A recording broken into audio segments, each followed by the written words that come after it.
Assalamualaikum warahmatullahi wabarakatuh.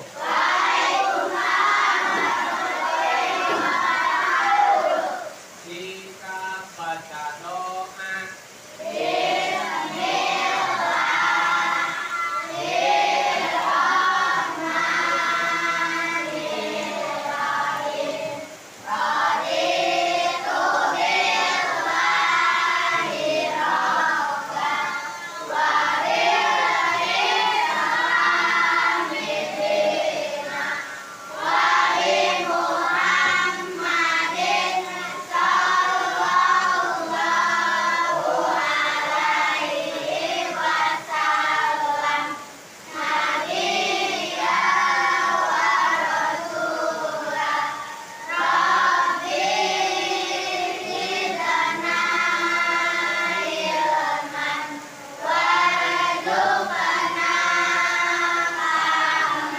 Pada pelajaran hari ini kita akan belajar bersama unsur-unsur lingkaran.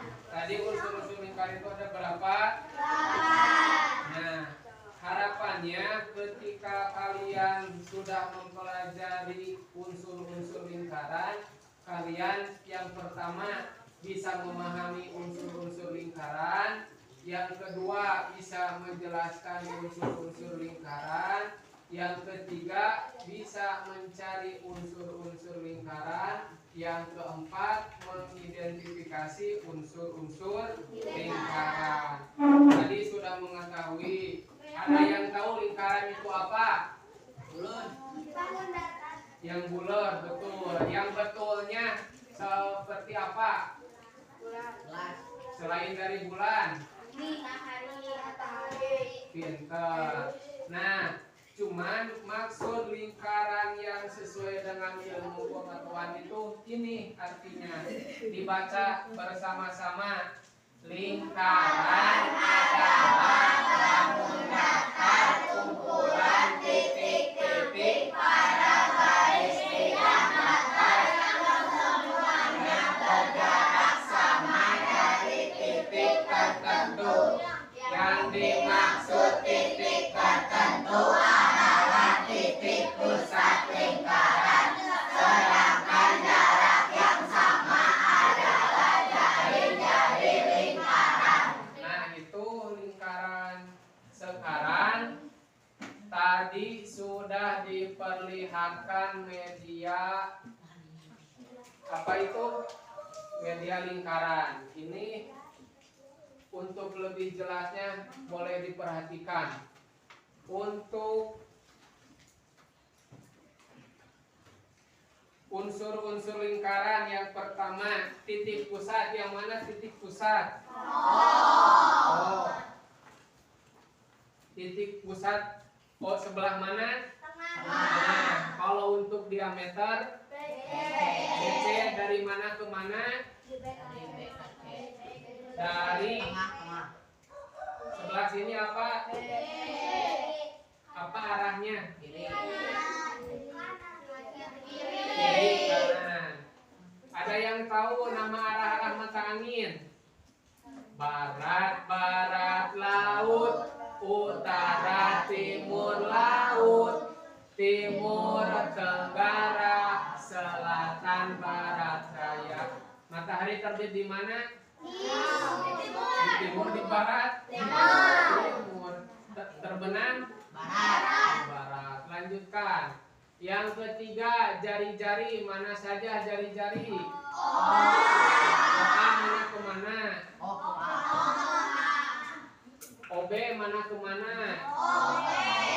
Terus mana lagi? Terus yang keempat, busur mana kemana?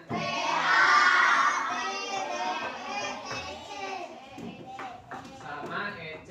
Nah, yang kelima kali busur CF. Arah mana kemana? Kalau dalam kehidupan sehari-hari seperti apa? CF.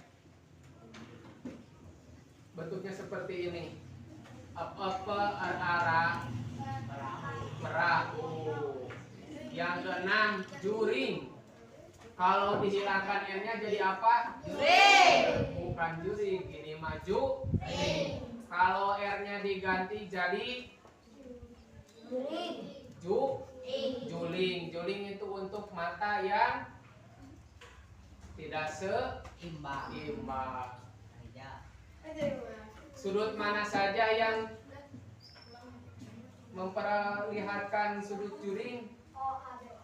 OAB, OAD, OD, OC. Yang ketujuh apotema. Apotema itu OG. Terakhir tembereng, tembereng, FG, HC. Kita lanjutkan. Nah, sekarang biar lebih paham dan lebih hafal, kita bernyanyi bersama. 1, 2, 3. Ayo kita belajar unsur-unsur lingkaran. Ada 8 unsur yang kita pelajari. Pertama titik pusat, kedua diameter, yang ketiga yaitu jari-jari. Baik anak-anakku sekalian, alhamdulillah pada hari ini kita telah belajar unsur-unsur lingkaran. Harapan Bapak setelah kalian mempelajari unsur-unsur lingkaran, di kehidupan sehari-hari kalian bisa memanfaatkan apa.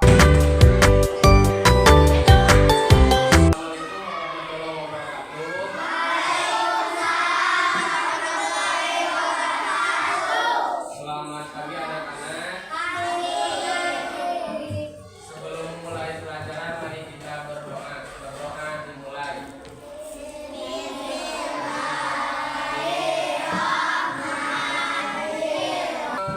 Bapak akan coba menerangkan beberapa siklus air. Yang pertama ada evaporasi. Evaporasi itu proses ketika air di laut atau rawa, sungai menyerap, menguap sama panas matahari ya. Kemudian ada presipitasi, kemudian ada infiltrasi dan juga yang lainnya. Sekarang sudah paham ya materi yang sama Bapak sampaikan? Paham?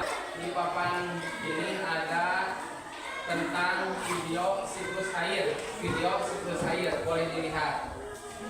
Tahukah kalian mengapa air tak kunjung habis walaupun digunakan setiap hari? Air selalu ada di bumi karena air mengalami siklus daur. Siklus air adalah perubahan yang terjadi pada air secara berulang dalam suatu pola tertentu. Misalnya, air hujan yang jatuh ke tanah dan mengalir ke sungai. Apakah air tersebut akan selamanya di sungai? Air tersebut akan menguap kemudian mengembun dan akhirnya jatuh menjadi hujan. Proses perputaran air seperti itu disebut dengan daur air, siklus air, atau siklus hidrologi. Siklus air dapat diartikan sebagai suatu sirkulasi atau peredaran air secara terus-menerus dari atmosfer menuju bumi lalu kembali lagi ke atmosfer. Siklus air sangat dipengaruhi oleh matahari. Banyak tahapan yang dilalui dalam siklus ini, seperti kondensasi, presipitasi, evaporasi, dan transpirasi. Sekarang amatilah gambar daur air atau siklus air berikut. 1. Air di laut, sungai, danau, dan waduk mengalami evaporasi, penguapan, karena sinar matahari. 2. Uap air hasil evaporasi naik dan berkumpul di udara. 3. Suhu udara yang dingin membuat uap air mengalami pengembunan, kondensasi, sehingga berubah menjadi butiran-butiran air. Butiran-butiran air ini membentuk awan. 4. Keadaan suhu yang makin dingin membuat titik air makin besar dan berat hingga jatuh ke bumi sebagai hujan, presipitasi. 5. Air hujan yang jatuh ke bumi sebagian masuk ke dalam tanah, infiltrasi, dan sebagian mengalir sebagai aliran permukaan. Aliran air di selokan, parit, danau, sungai, dan perairan lainnya dapat mengalami penguapan penguapan secara langsung. Ada juga aliran air yang menuju ke laut dan mengalam penguapan di laut.